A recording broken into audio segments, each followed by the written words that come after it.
नमस्कार प्रिय विद्यार्थियों, मैं हूं अमित ठाकुर और आज हम आपकी कक्षा 11 की इतिहास की पाठ्य पुस्तक के पाठ बदलती हुई सांस्कृतिक परंपराएं यानी चेंजिंग कल्चरल ट्रेडिशन के अंतिम वीडियो 7वें वीडियो को लेकर आए हैं। आज हम इस वीडियो में आपके इस पाठ को खत्म करेंगे। आज का जो हमारा टॉपिक है मुख्य, वो है कॉपरनिकसीय क्रांति यानी कॉपरनिकन रिवॉल्यूशन। आपने देखा कि जो हमारा रेनेसा पीरियड था यानी जो पुनर्जागरण काल था, उसमें मुख्य रूप से सांस्कृतिक परिवर्तन हुए थे। इन सांस्कृतिक परिवर्तनों ने लोगों की सोच को भी बदला। लोगों की सोच अब तार्किक बुद्धि पर आधारित होने लगी, यानी रैशनल थिंकिंग पर उनकी सोच अब आधारित होने लगी। वो हर चीज का कारण ढूंढने का प्रयास करने लगे। अब जो चर्च ने कहा है या बाइबल में जो लिखा है, केवल उसको चुपचाप मानने के लिए वो तैयार नहीं थे, वो उसका प्रमाण चाहते थे। इसके लिए वो परीक्षण यानी एक्सपेरिमेंट करने के लिए तैयार थे। तो इस काल में यानी पुनर्जागरण के काल में यूरोप में अनेक ऐसे वैज्ञानिक हुए जिन्होंने अपने परीक्षणों यानी एक्सपेरिमेंट्स के द्वारा और अपने पर्यवेक्षणों यानी कि अपने ऑब्जर्वेशन के निरीक्षणों के द्वारा यानी अपने ऑब्जर्वेशंस के द्वारा प्रकृति के नियमों का सही ढंग से खोज की और उनको लोगों के सामने लाए। ऐसा करने से जो चर्च की परंपरागत बातें चली आ रही थी, जो अवैज्ञानिक थी, या बाइबल में भी कुछ जो अवैज्ञानिक बातें लिखी थी, लोगों ने उन पर प्रश्न उठाना शुरू कर दिया। और जब वैज्ञानिकों ने प्रमाण दिया कि बाइबल में जो बात लिखी है या चर्च जो कह रहा है वो ठीक नहीं है, तो लोगों ने उनको यानी वैज्ञानिकों की बात को मानकर अपनी पूरी तरह से सोच बदल ली और जो अवैज्ञानिक बातें हैं चर्च के द्वारा फैलाई गई या बाइबल में लिखी, लोगों ने उनको त्याग दिया। इस पूरी घटना को हम कहते हैं कॉपरनिकसीय क्रांति या कॉपरनिकन रिवॉल्यूशन। तो पुनर्जागरण के काल में यूरोप में अनेक वैज्ञानिक हुए थे, जैसे कॉपरनिकस थे, केपलर थे, गैलीलियो गैलीली थे, न्यूटन थे। इन लोगों ने बहुत मेहनत से एक्सपेरिमेंट्स करके, प्रयोग करके, परीक्षण करके, ऑब्जर्वेशन करके, निरीक्षण करके जो प्रकृति के सही नियमों का पता लगाया और लोगों की सोच को वैज्ञानिक बनाने में मदद की। तो अब हम इसी के बारे में आज डिस्कस करने जा रहे हैं कि ये कॉपरनिकसीय क्रांति हुई कैसे और चर्च और बाइबल पहले लोगों क्या कहते थे, फिर वैज्ञानिकों ने उनकी बातों को कैसे रिजेक्ट किया। चर्च या जो बाइबल है उसमें वो कुछ जो बातें कहती थी, तो उसके अनुसार ईसाइयों की यह धारणा थी कि मनुष्य पापी है और मनुष्यों के पापों की वजह से पृथ्वी बहुत भारी हो गई है और इसलिए पृथ्वी एक जगह टिकी रहती है, स्थिर रहती है, वो बिल्कुल मूवमेंट नहीं करती। और बाकी जो ग्रह हैं, यहाँ तक कि सूर्य भी, वो पृथ्वी के चारों तरफ चक्कर लगाते हैं। ये मानना था बाइबल का और ये प्रचार किया जाता था चर्च के द्वारा। तो यानी कि बाइबल या चर्च जो है वो जो यूनिवर्स के जियोसेंट्रिक मॉडल पर विश्वास करता था, यानी पृथ्वी केंद्रित जो मॉडल है। उनका कहना था कि हमारा जो यूनिवर्स है, हमारा जो ब्रह्मांड है, हमारा जो सौरमंडल है, वो पृथ्वी केंद्रित है, यानी बीच में पृथ्वी है और बाकी सारे ग्रह, यहाँ तक कि सूर्य भी उसके चारों ओर चक्कर लगाते हैं। इस मॉडल को कहते हैं जियोसेंट्रिक मॉडल ऑफ यूनिवर्स। तो चर्च के द्वारा, बाइबल के द्वारा इस सिद्धांत को फैलाया जा रहा था। लेकिन फिर कुछ ऐसे वैज्ञानिक हुए जिन्होंने अपनी खोजों के द्वारा, अपने परीक्षणों के द्वारा, अपने एक्सपेरिमेंट्स के द्वारा ये पता लगाया कि वास्तव में जो हमारा यूनिवर्स है वो जियोसेंट्रिक नहीं है, यानी पृथ्वी केंद्रित नहीं है, बल्कि हेलियोसेंट्रिक है या सन सेंटर्ड है, यानी कि सूर्य केंद्रित है। तो उन्होंने पता लगाया कि हमारे सौरमंडल के केंद्र में पृथ्वी नहीं है बल्कि सूर्य है और पृथ्वी और बाकी ग्रह सूर्य के चारों ओर चक्कर लगाते हैं। ये बात सबसे पहले किसने पता लगाई? ये पता लगाई जिसे हम कहते हैं कॉपरनिकस नाम के वैज्ञानिक ने। और इसीलिए इस पूरी घटनाओं को, जो वैज्ञानिक क्रांति हुई, उसको हम कॉपरनिकन रिवॉल्यूशन के नाम से जान रहे हैं। कॉपरनिकस ने यह घोषणा की कि पृथ्वी समेत सारे ग्रह सूर्य के चारों ओर परिक्रमा करते हैं। अब उसने ये पता तो लगा लिया अपने परीक्षणों से, लेकिन वो एक निष्ठावान ईसाई भी था। कॉपरनिकस खुद भी निष्ठावान ईसाई था।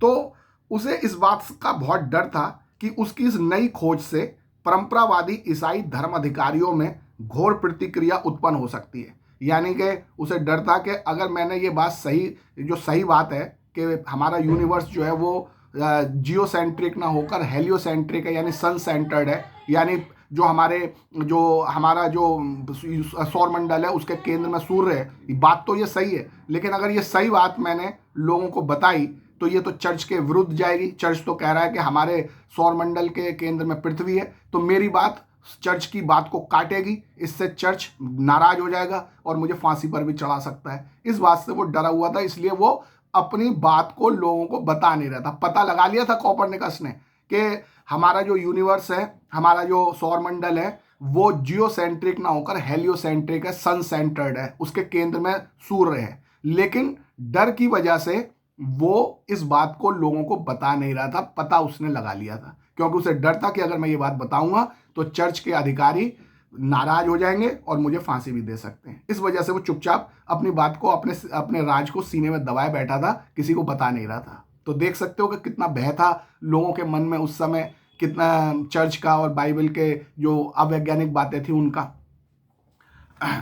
ये तो वो इसी बात से डरा हुआ था कि भाई चर्च के इस जो परंपरावादी ईसाई धर्माधिकारी हैं वो घोर प्रतिक्रिया करेंगे मेरी इस बात पर और मुझे सजा दे सकते हैं।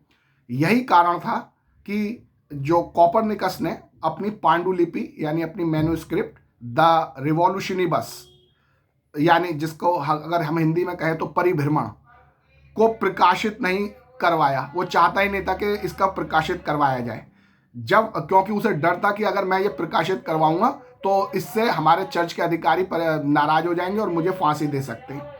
लेकिन जब वह अपनी मृत्युशैया पर पड़ा था कोपरनिकस, यानी जब वो मरने ही वाला था और बिल्कुल अंतिम स्टेज थी उसके जीवन की, तब उसने अपनी यह पांडुलिपि अपने अनुयायी जोशिम रिटिकस को सौंप दी।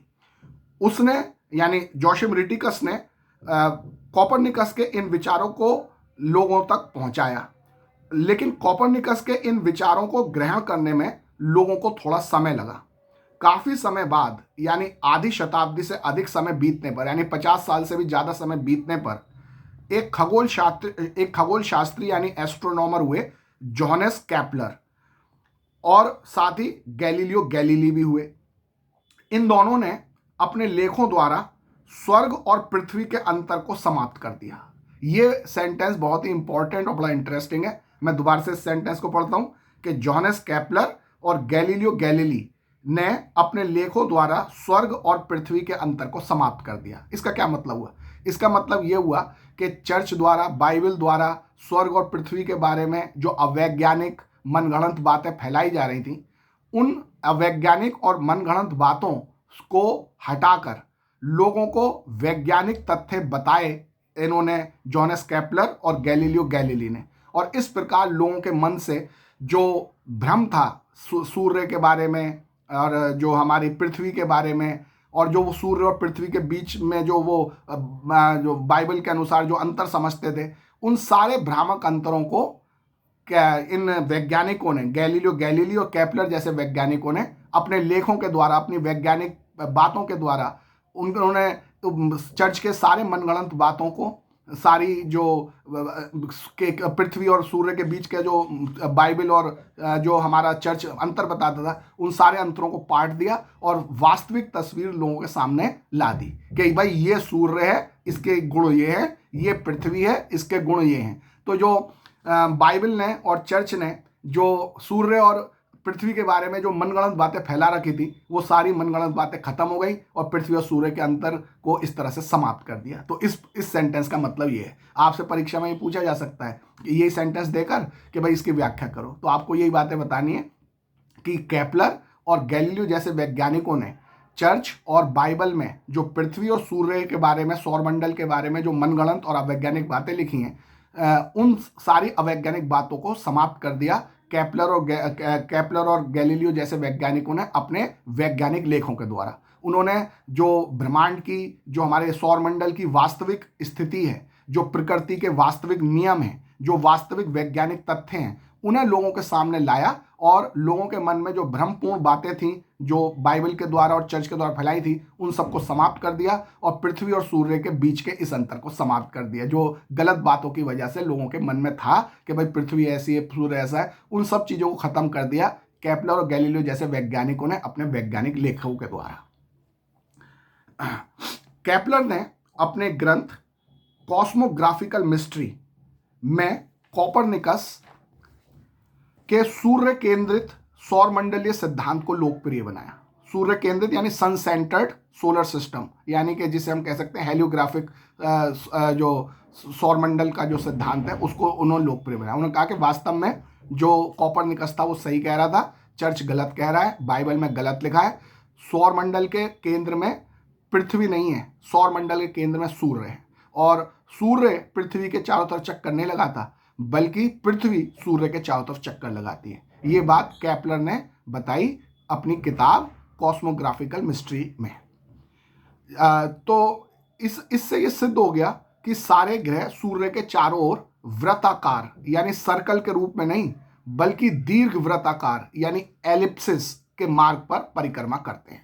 तो केपलर ने ये भी बताया कि भाई ऐसा नहीं कि बिल्कुल जो सूर्य जो हमारे ग्रह हैं वो सूर्य के बिल्कुल सूर्य के चारों तरफ बिल्कुल गोल गोल यानी सर्कल में वृत्त में घूमते हैं। उनका जो हमारे ग्रह हैं वो सूर्य के चारों तरफ बिल्कुल गोल गोल वृत्त में नहीं घूमते, बल्कि दीर्घ वृत्त में यानी एलिप्सिस के मार्ग पर घूमते हैं।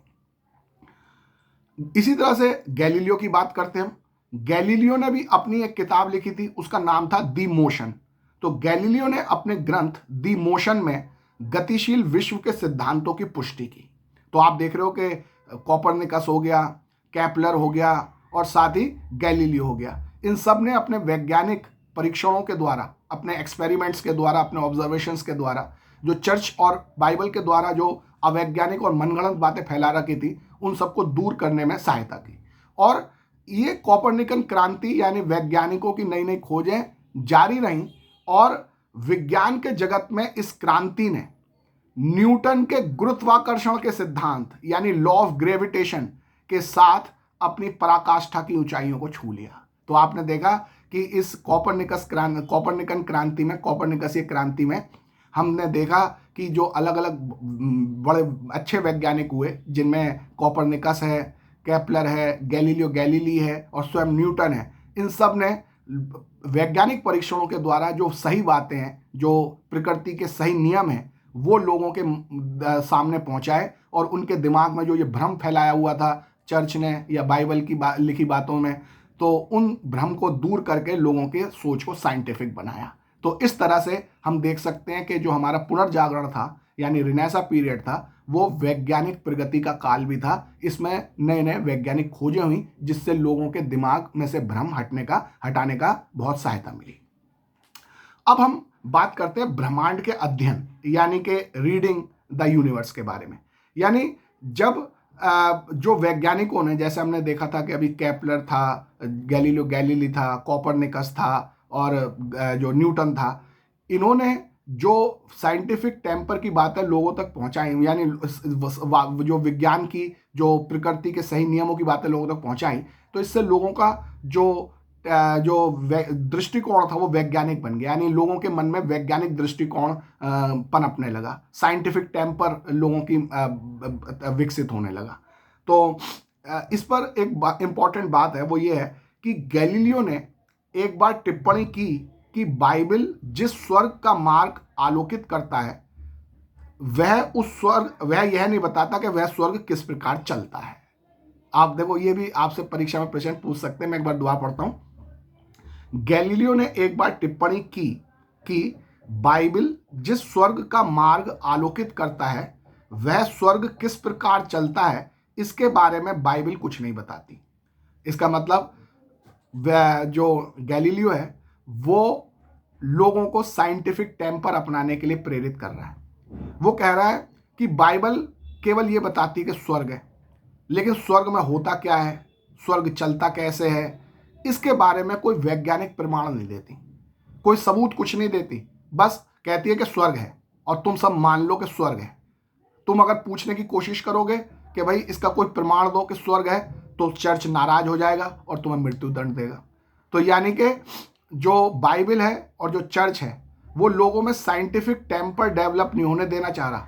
वो केवल कह रहा है कि जो हम कह रहे हैं उसे चुपचाप मान लो, यानी केवल आस्था, केवल विश्वास रखो कि जो हम कह रहे हैं वो सही है, हम इसका कोई प्रमाण तुम्हें नहीं देंगे।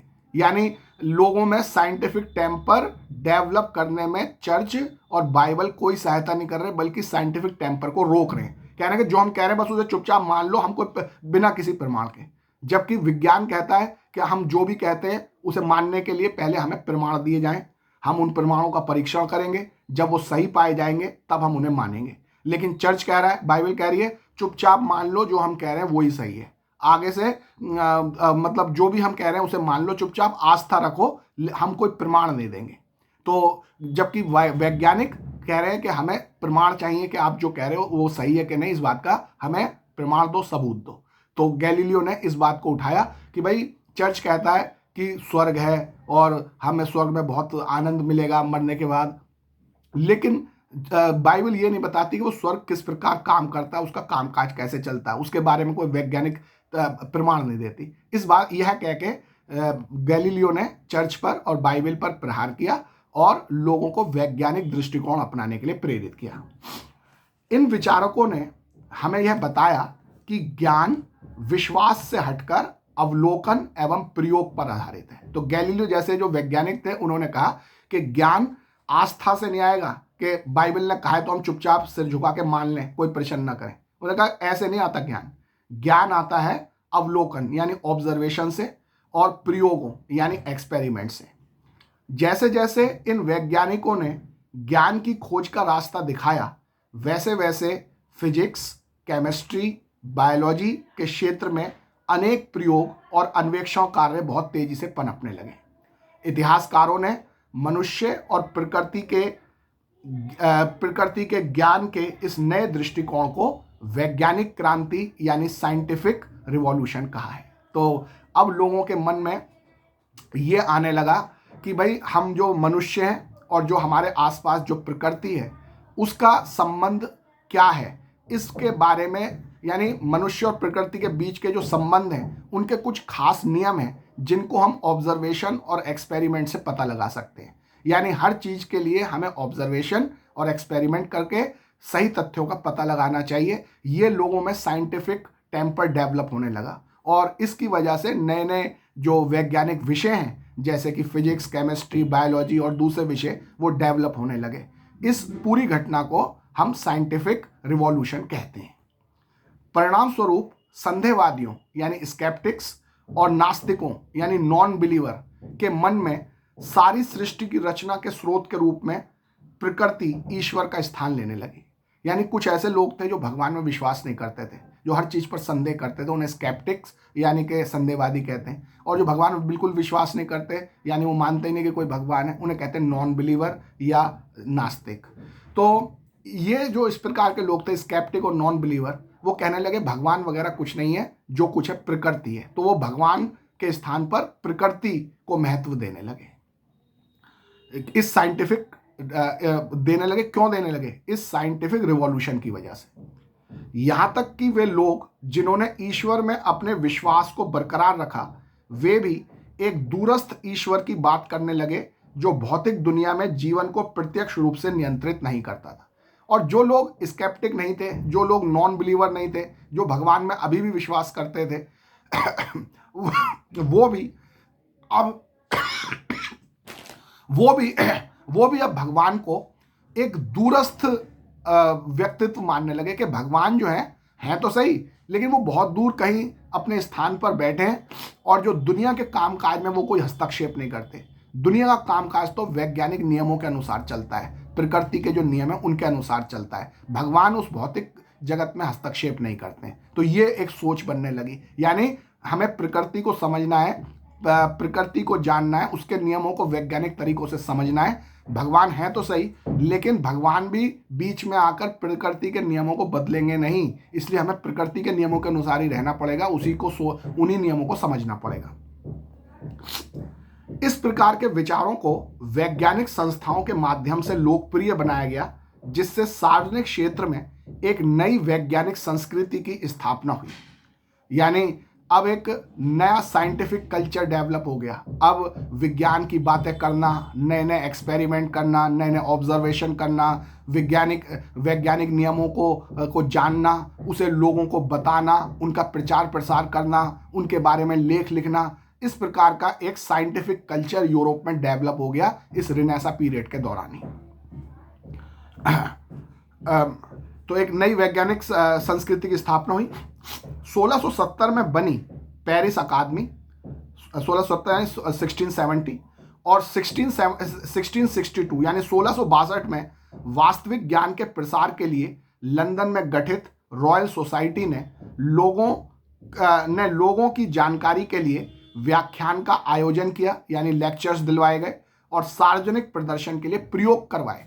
तो यानी कुछ ऐसी सोसाइटीज, कुछ ऐसी संस्थाएं बन गई जो लोगों को आमंत्रित करती थी कि आइए सबके सामने हम आपको एक्सपेरिमेंट करके दिखाएंगे कि विज्ञान क्या, कि वैज्ञानिक नियम क्या है, प्रकृति का नियम किस बारे में क्या है। तो बड़े बड़े वैज्ञानिक आकर लोगों को भाषण देकर समझा रहे हैं कि विज्ञान के नियम क्या हैं, प्रकृति के नियम क्या हैं। लोगों के सामने विज्ञान के एक्सपेरिमेंट्स करके उन्हें दिखाया जा रहा है कि वास्तविकता क्या है। इस तरह से पूरे यूरोप में एक साइंटिफिक कल्चर, एक वैज्ञानिक संस्कृति का विकास हुआ और लोगों के मन में जो विभिन्न प्रकार के भ्रम और अंधविश्वास थे जो चर्च और बाइबल ने पैदा किए थे, वो सारे अंधविश्वास, वो सारे भ्रम दूर होते गए और लोग वैज्ञानिक बातों को और विज्ञान के नियमों को समझने लगे, उनको मानने लगे। और इस प्रकार यूरोप के लोगों में एक साइंटिफिक टेम्पर, एक वैज्ञानिक दृष्टिकोण पैदा हुआ, जिसकी वजह से यूरोप ने और तरक्की की। इसलिए हम कहते हैं कि जो आधुनिक विश्व है उसका जो नींव है वो इसी पुनर्जागरण यानी रिनेसा पीरियड में पड़ी, क्योंकि पुनर्जागरण ने लोगों को के मन से अंधविश्वासों को दूर किया, उनके मन से जो बाइबल और चर्च के द्वारा जो गलत बातें बताई गई थी उनको दूर किया, भ्रमपूर्ण बातों को दूर किया, और लोगों के मन में साइंस के प्रति, विज्ञान के प्रति आदर जगाया और उसके प्रति आस्था जगाई।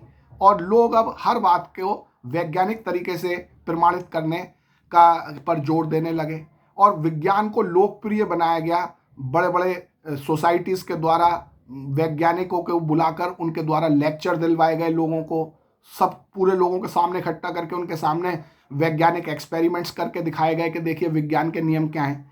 इससे वैज्ञानिक सोच यूरोप के लोगों में विकसित हुई और उन्होंने और आगे ज़्यादा तरक्की करते गए और इस प्रकार हम एक आधुनिक विश्व जो आज हम देख रहे हैं पूरा विज्ञान पर आधारित है वो हमारे सामने आ पाया। तो इसीलिए हम कहते हैं कि पुनर्जागरण वास्तव में जो आधुनिक काल का नींव है वहीं से आधुनिक काल प्रकट हुआ।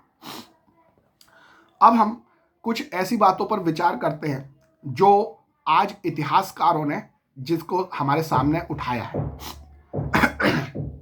तो क्या आप ये समझते हैं कि 14वीं सदी में यूरोप में वास्तव में पुनर्जागरण हुआ था?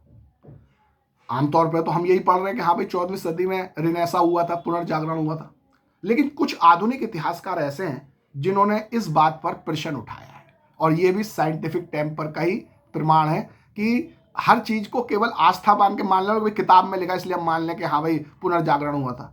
उसके लिए भी हम खोज करेंगे कि क्या वास्तव में पुनर्जागरण हुआ था या नहीं हुआ था। तो कुछ आधुनिक जो इतिहासकार हैं उन्होंने इस बात को पर ऑब्जेक्शन उठाया, इस बात पर प्रश्न लगाया कि ये कहना कि 14वीं शताब्दी में पुनर्जागरण रेनेसा हुआ था, ये बात सही नहीं है। तो देखते हैं उनके क्या तर्क हैं। पुनर्जागरण की अवधारणा पर अब पुनर्विचार करने का समय आ गया है। क्या हम ये कह सकते हैं कि इस काल में अतीत से साफ विच्छेद यानी शार्प ब्रेक हुआ था, बिल्कुल अलग एकदम, यानी जो मध्य काल से बिल्कुल एकदम अलग हटके आधुनिक काल आ गया था इस रिनेसा की वजह से? और यूनानी और रोमन परंपराओं से जुड़े विचारों का क्या इसी 14वीं शताब्दी में ही पुनर्जन्म हुआ था? इन सब चीज़ों पर दोबारा खोज करने की जरूरत है। क्या इससे पहले का काल यानी 12वीं और 13वीं शताब्दी वास्तव में अंधकार का ही समय था? इन सब बातों पर हमारे आधुनिक इतिहासकारों ने प्रश्न उठाए हैं। तो इसलिए आपसे परीक्षा में क्या सवाल आ सकता है? क्या आप समझते हैं कि 14वीं सदी में यूरोप में वास्तव में पुनर्जागरण हुआ था? आधुनिक इतिहासकारों के इस बारे में क्या विचार है? तो इंग्लैंड के पीटरबर्ग जैसे हाल ही के इतिहासकारों का सुझाव है कि बर्कहार्ट, आपको याद है बर्कहार्ट का नाम, जिसने पुनर्जागरण शब्द का सबसे ज्यादा प्रयोग करके कहा कि 14वीं से 17वीं शताब्दी में पुनर्जागरण हुआ था। तो इंग्लैंड के पीटरबर्ग जैसे हाल ही के लेखकों को यह सुझाव है कि बर्कहार्ट के ये विचार अतिशयोक्तिपूर्ण है, यानी बढ़ा चढ़ाकर किए गए हैं कि 14वीं से 17वीं शताब्दी में पुनर्जागरण हुआ था और 14वीं शताब्दी पुनर्जागरण का शुरुआत थी। ये बात बढ़ा चढ़ा कर कही है बर्कहार्ट ने। ये कौन कह रहे हैं? आधुनिक इतिहासकार जैसे पीटर बर्कहार्ट इस काल और इससे पहले के कालों के फर्क को बहुत बढ़ा चढ़ाकर पेश कर रहे थे। आधुनिक इतिहासकारों का कहना है कि बर्कहार्ट जो है वो रिनेसा पीरियड यानी 14वीं से 17वीं शताब्दी और उससे पहले का जो पीरियड था उनके बीच में जो अंतर है उसे बहुत बढ़ा चढ़ाकर पेश कर रहे हैं बर्कहार्ट। यानी वास्तव में ऐसा कुछ बहुत ज्यादा हुआ नहीं था जिसे रिनेसा कहा जाए। ऐसा करने में उन्होंने पुनर्जागरण शब्द का प्रयोग किया और इसीलिए यह दिखाने के लिए कि 14वीं शताब्दी से एकदम से नई दुनिया आ गई और उससे पहले की दुनिया से अलग थी, इस बात पर जोर डालने के लिए उन्होंने पुनर्जागरण यानी रिनेसा शब्द का प्रयोग किया। इस शब्द में यह अंतर्निहित है कि यूनानी और रोमन सभ्यताओं का 14वीं शताब्दी में पुनर्जन्म हुआ और समकालीन विद्वानों और कलाकारों में ईसाई विश्व दृष्टि की जगह पूर्व ईसाई विश्व दृष्टि का प्रचार प्रसार हुआ। यानी जब बर्कहार्ट कहते हैं कि 14वीं शताब्दी में पुनर्जागरण हुआ तो वो दो तथ्यों पर बल देते हैं।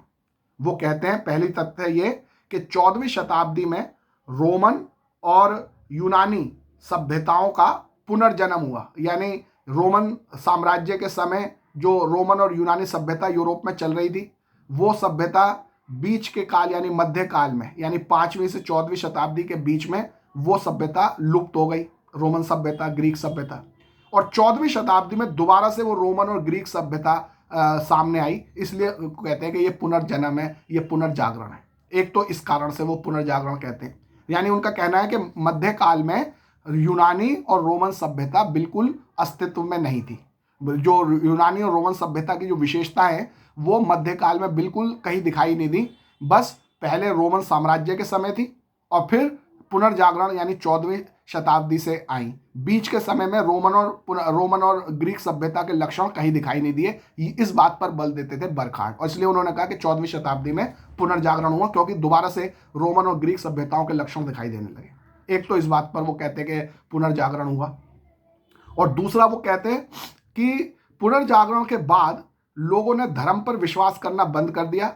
ईसाई धर्म से वो अपने को अलग मानने लगे और वैज्ञानिक बातें करने लगे। तो ये दो बातों की वजह से वो कहते हैं कि 14वीं शताब्दी में पुनर्जागरण हुआ। बर्कहार्ट इन दो मुद्दों को उठा के कहते हैं कि इस वजह से हम कहते हैं कि 14वीं शताब्दी में पुनर्जागरण हुआ। लेकिन ये दोनों ही तर्क अतिशयोक्तिपूर्ण है, यानी बढ़ा चढ़ाकर कहे गए। पिछली शताब्दियों के विद्वान यानी जो जिसे हम मध्यकाल कहते हैं, उन शताब्दियों के विद्वान भी यूनानी और रोमन संस्कृतियों से परिचित थे। यानी ये कहना कि मध्यकाल में रोमन और यूनानी संस्कृति बिल्कुल खत्म हो गई थी और लोग उसके बारे में भूल ही गए थे और फिर 14वीं शताब्दी से दोबारा जाने इसलिए इसे पुनर्जागरण का, ये बात ठीक नहीं है। मध्यकाल के जो विद्वान थे वो भी रोमन और ग्रीक संस्कृति से परिचित थे। और साथ ही ये दूसरा कथन भी सही नहीं है बर्कहार्ट का कि जब पुनर्जागरण हुआ तो इससे लोगों के जीवन में से धर्म का स्थान खत्म हो गया। ऐसा भी नहीं है। लोगों के जीवन में पुनर्जागरण में और पुनर्जागरण के बाद भी धर्म का महत्वपूर्ण स्थान बना रहा। तो ये दोनों ही तर्क जिसकी वजह से हमारे बर्कहार्ट कहते हैं कि पुनर्जागरण हुआ था, ये दोनों ही तर्कों को आधुनिक इतिहासकारों ने रिजेक्ट कर दिया। उनका कहना है कि ना तो ऐसा था कि मध्यकाल में किसी को रोमन और ग्रीक संस्कृति का ज्ञान नहीं था, ये बात ठीक नहीं है। मध्यकाल के विद्वानों को भी रोमन और ग्रीक संस्कृति का ज्ञान था। और ये कहना कि पुनर्जागरण के बाद ईसाई विश्व दृष्टि खत्म कर दी गई यानी धर्म का स्थान लोगों के जीवन में महत्वपूर्ण नहीं रहा, ये भी ठीक नहीं है। पुनर्जागरण के दौरान भी और पुनर्जागरण के बाद भी लोगों के जीवन में धर्म का स्थान यानी ईसाई धर्म का स्थान महत्वपूर्ण बना रहा। तो इसलिए जो बर्कहार्ट का यह तर्क था, दावा था कि 14वीं शताब्दी से पुनर्जागरण हुआ, वो ठीक नहीं है। ऐसा आधुनिक इतिहासकार जैसे कि पीटर बर्ग जैसों ने ये आपत्ति उठाई है कि वास्तव में कोई पुनर्जागरण हुआ भी है या नहीं। तो इस पर उन्होंने कहा कि नहीं, हमें ऐसा नहीं लगता कि 14वीं शताब्दी में कोई पुनर्जागरण हुआ है, क्योंकि ये जो दोनों तर्क दिए हैं बर्कहार्ट ने, वो दोनों ही तर्क अतिशयोक्तिपूर्ण बढ़ा चढ़ाकर किए गए हैं। यह कहना कि पुनर्जागरण गतिशीलता और कलात्मक सृजनशीलता का काल था और इसके विपरीत मध्यकाल अंधकारमय काल था जिसमें किसी प्रकार का विकास नहीं हुआ था, जरूरत से ज्यादा सरलीकरण है। यानी ये कहना कि सारी तरक्की पुनर्जागरण काल में 14वीं 17वीं शताब्दी के दौरान हुई, और मध्यकाल में यानी उससे पहले के शताब्दियों में बिल्कुल अंधकार था, ये कहना ठीक नहीं है। ये जरूरत से ज्यादा सरलीकरण है, ओवर सिंप्लीफिकेशन है। इटली में पुनर्जागरण से जुड़े अनेक तत्व 12वीं और 13वीं शताब्दियों में भी पाए जा सकते हैं। यानी ये कहना कि जो पुनर्जागरण 14वीं से 14वीं शताब्दी में हुआ उसमें ये जो हुआ, तो ये जो बातें पुनर्जागरण में हो रही थी ना, वो तो 12वीं 13वीं शताब्दी में भी हो रही थी इटली में। तो इसलिए कैसे कह देंगे कि 14वीं शताब्दी से पुनर्जागरण हुआ। कुछ इतिहासकारों ने इसका उल्लेख किया है कि 9वीं शताब्दी में फ्रांस में इसी प्रकार के साहित्यिक और कलात्मक रचनाओं के विचार पनपे थे। तो केवल 12वीं 13वीं शताब्दी नहीं, 9वीं शताब्दी में फ्रांस में भी ऐसी साहित्यिक और कलात्मक परंपराएं दिखाई दी थी, जैसा कि पुनर्जागरण में इटली में दिखाई दी। तो इसलिए ये कहना कि 14वीं शताब्दी से पुनर्जागरण हुआ है, ये बिल्कुल उचित नहीं है, ऐसा पीटरबर्ग जैसे आधुनिक इतिहासकारों ने कहा है। तो इसलिए उन्होंने, जो बर्कहार्ट जैसे विद्वान जिन्होंने पुनर्जागरण की पूरी अवधारणा लोगों के सामने रखी थी और बहुत लंबे समय तक लोग मानते रहे कि हाँ ये पुनर्जागरण हुआ है, उन्होंने इस अवधारणा पर प्रश्न चिन्ह लगाए पीटरबर्ग जैसे इतिहासकारों ने, और उन्होंने कहा है कि 14वीं शताब्दी में ऐसा कोई खास बातें नहीं हुई थी जो पहले नहीं हो रही थी, इसलिए 14वीं शताब्दी से पुनर्जागरण हुआ है यह कहना ठीक नहीं है। यह आधुनिक इतिहासकारों का दावा है। तो आपको यही सारी बातें बतानी इस प्रश्न के उत्तर में। अब एक और बहुत इंपॉर्टेंट बात करते हैं। पुनर्जागरण का मतलब यह माना जाता है कि यूरोप में रोमन और ग्रीक सभ्यता का पुनर्जन्म हुआ, यानी यूरोप के लोगों ने रोमन और ग्रीक सभ्यता की जो पुरानी बातें उनको सीखकर दोबारा से अपने जीवन में प्रयोग करना शुरू किया, और उन्होंने उनसे वो बातें जो पुराने रोमन और ग्रीक सभ्यता की जो विज्ञान, तकनीक, कला की बातें थी उन्हें सीखा और अपने जीवन में प्रयोग किया। तो सवाल ये है कि क्या इस पुनर्जागरण काल में यानी 14वीं से 17वीं शताब्दी काल में क्या यूरोप के लोगों ने केवल प्राचीन रोमन और ग्रीक सभ्यताओं से ही सीखा, दुनिया के किसी और हिस्से से नहीं सीखा? तो हम देखते हैं कि वास्तव में यूरोप के लोगों ने जितना रोमन और ग्रीक सभ्यता से सीखा इस पुनर्जागरण काल में, उससे कहीं ज़्यादा दुनिया के दूसरे हिस्सों से सीखा। आपको याद है हमने पहले भी बताया था कि प्रिंटिंग टेक्नोलॉजी यूरोप के लोगों ने चीन और मंगोलों से सीखी थी। उन्होंने फायर आर्म्स, एबेकस, ये सब चीज़ें भी जो थी वो भी चीन और मंगोल के लोगों से सीखी थी। इसी तरह से अरबियों ने जो रोमन साहित्य, प्राचीन रोमन साहित्य, ग्रीक साहित्य को संभाल कर रखा था, उसका अनुवाद किया था, तो इसका मतलब अरबियों से कुछ बातें सीखी थी।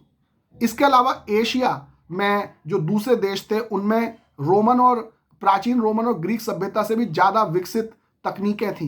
यूरोप के लोगों ने एशिया, अफ्रीका के देशों से भी बहुत सारी चीज़ें सीखी थी।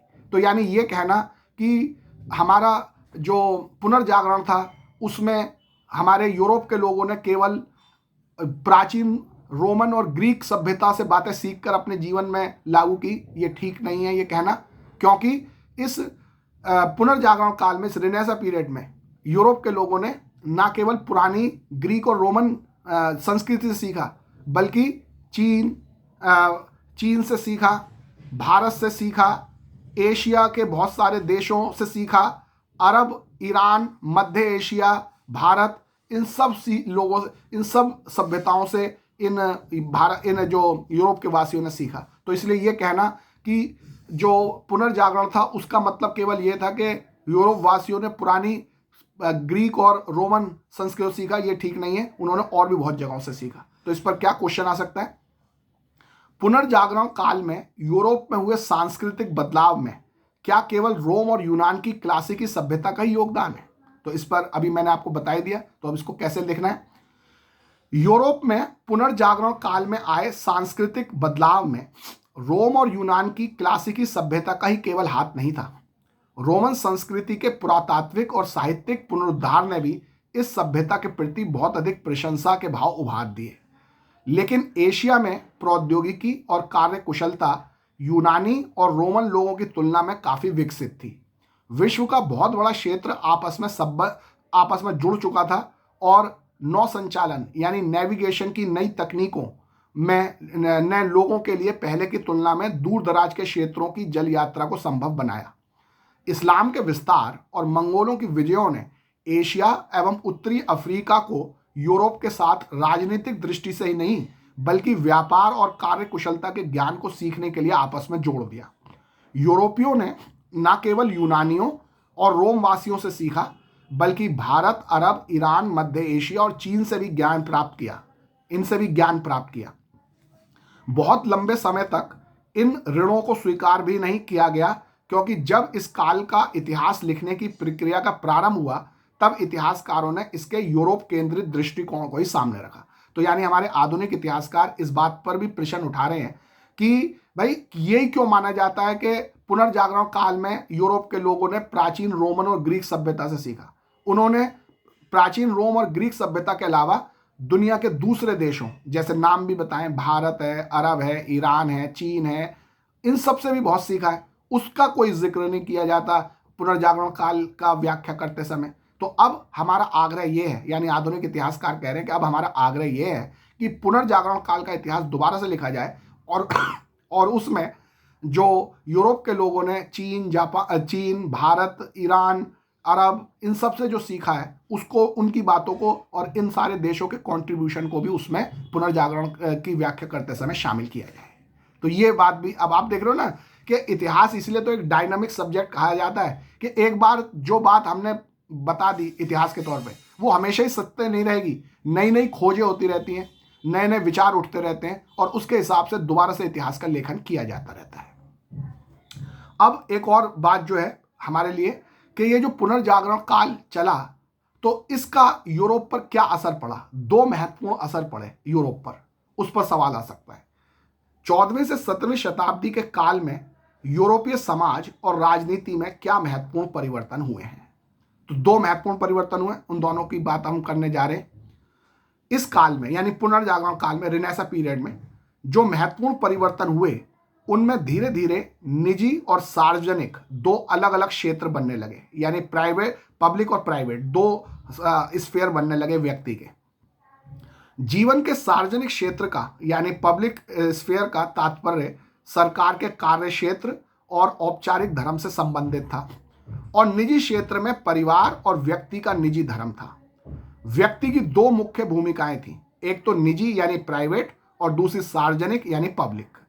वह न केवल 3 ऑर्डर्स 3 वर्गों में से किसी एक वर्ग का सदस्य ही था बल्कि अपने आप में एक स्वतंत्र व्यक्ति भी था। यानी हर व्यक्ति की दो पहचान हो गई, उसकी दो कैपेसिटी हो गई, एक प्राइवेट कैपेसिटी और एक पब्लिक कैपेसिटी। पब्लिक कैपेसिटी में सार्वजनिक क्षेत्र में वो 3 ऑर्डर्स में से किसी एक ऑर्डर का, जैसे वो क्लर्जी हो सकता है, वो नोबल हो सकता है, वो थर्ड एस्टेट का व्यक्ति हो सकता है। तो पब्लिक स्फीयर में तो वो 3 ऑर्डर्स में से किसी एक ऑर्डर का व्यक्ति था, लेकिन उसका अपना इंडिविजुअल उसका अपना निजी व्यक्तित्व भी था, उसकी अपनी इंडिविजुअल आइडेंटिटी भी थी। तो इसलिए एक ही, जैसे आप देखो ना कि जैसे मैं आपका टीचर हूँ तो ये मेरा पब्लिक जो स्फीयर है, और मैं अपने घर में अपने बेटी का पिता भी हूँ, ये मेरा प्राइवेट स्फीयर है। तो हर व्यक्ति के दो पहचाने बल्कि कई पहचाने होती हैं।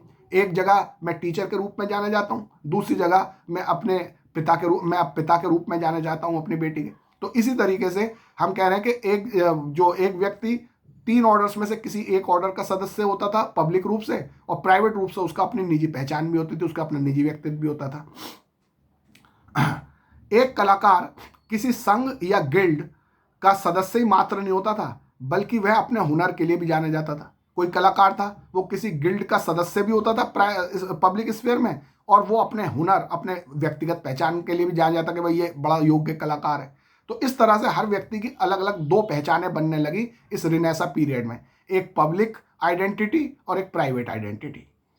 18वीं शताब्दी में व्यक्ति की इस पहचान को राजनीतिक रूप में अभिव्यक्त किया गया, इस विश्वास के साथ कि प्रत्येक व्यक्ति के एक समान राजनीतिक अधिकार हैं। और यहाँ से पॉलिटिकल डेवलपमेंट शुरू हुआ, लोगों के राजनीतिक अधिकारों की बात होने लगी। तो यानी तो इसका मतलब ये हुआ कि जो हमारा रिनेसा पीरियड था, पुनर्जागरण काल था, उसने लोगों के राजनीतिक अधिकारों के उत्पन्न होने का मार्ग भी प्रशस्त किया। तो ये तो पहला परिवर्तन था कि प्राइवेट और पब्लिक दो आइडेंटिटी लोगों की बनने लगी। ये पहला प्रभाव था पुनर्जागरण का। और दूसरा प्रभाव क्या था? इस पुनर्जागरण काल की एक अन्य महत्वपूर्ण विशेषता यह थी कि भाषा के आधार पर यूरोप के विभिन्न क्षेत्रों में अपनी पहचान बनानी शुरू कर दी। यूरोप के विभिन्न क्षेत्रों ने अपनी पहचान बनानी शुरू कर दी। पहले आंशिक रूप से रोमन साम्राज्य द्वारा और बाद में लैटिन भाषा और ईसाई धर्म द्वारा जुड़ा यूरोप अब अलग अलग राज्यों में बंटने लगा। इन राज्यों के आंतरिक जुड़ाव का कारण समान भाषा का होना था। तो इसका मतलब यह हुआ कि पहले जो हमारा यूरोप था वो केवल था, वो पहले तो हम कह सकते हैं रोमन साम्राज्य के एक अंग के रूप में पूरा यूरोप देखा जाता था। फिर लैटिन भाषा जहां जहां चलती है या ईसाई धर्म जहां जहां चलता है उस रूप में पूरे यूरोप को एक साथ देखा जाता था। लेकिन पुनर्जागरण काल में एक नई परंपरा शुरू हुई। अब जो लोकल भाषाएं थी उनके आधार पर नए नए राज्य बनने लगे। अब पूरे यूरोप को एक ना देखकर कि भाई पूरा लैटिन भाषी क्षेत्र एक है, पूरा ईसाई धर्म को मानने वाला क्षेत्र एक है, या रोमन साम्राज्य के अंतर्गत आने वाला पूरा यूरोप एक है। अब ऐसा नहीं हुआ। अब जो लोकल भाषाएं थी यूरोप की, उन यूरोपीय भाषाओं के आधार पर अलग अलग छोटे छोटे राज्य बनने लगे। जो एक सी भाषा बोलने वाले लोग आपस में जुड़कर अपना एक अलग राज्य के रूप में, अपने एक अलग राष्ट्र के रूप में अपनी पहचान बनाने लगे। ये पुनर्जागरण का दूसरा महत्वपूर्ण प्रभाव था। तो दो महत्वपूर्ण प्रभाव थे पुनर्जागरण के। एक तो व्यक्ति की प्राइवेट और पब्लिक आइडेंटिटी बनने लगी, और दूसरा भाषाओं के आधार पर नए राज्य यूरोप में बनने लगे। ये दोनों प्रभाव थे पुनर्जागरण के। और जो हमारा जो पुनर्जागरण का आंदोलन चला उसके ये दो प्रभाव थे कि व्यक्तियों की प्राइवेट और पब्लिक आइडेंटिटी बन गई, और दूसरा भाषाओं के आधार पर, यूरोप की लोकल भाषाओं के आधार पर यूरोप में छोटे छोटे नए अलग अलग राज्य बनने लगे। तो ये दो इसके प्रभाव रहे। तो इसके साथ ही हमारा ये आज की जो वीडियो है वो समाप्त होता है। इसके साथ ही हमारा ये पाठ जो है, जो बदलती हुई सांस्कृतिक परंपराएं, चेंजिंग कल्चरल ट्रेडिशन, ये भी समाप्त होता है। और इसके प्रश्न मैं व्हाट्सएप पर भेज दूंगा। सभी इस वीडियो को ध्यान से देखकर फिर अपनी एनसीईआरटी किताब भी पढ़ें, समझें और उन प्रश्नों को करें। अब ये पाठ खत्म होता है। अगले पाठ को हम लेकर जल्दी आपके सामने आएंगे। तब तक के लिए सभी को नमस्कार।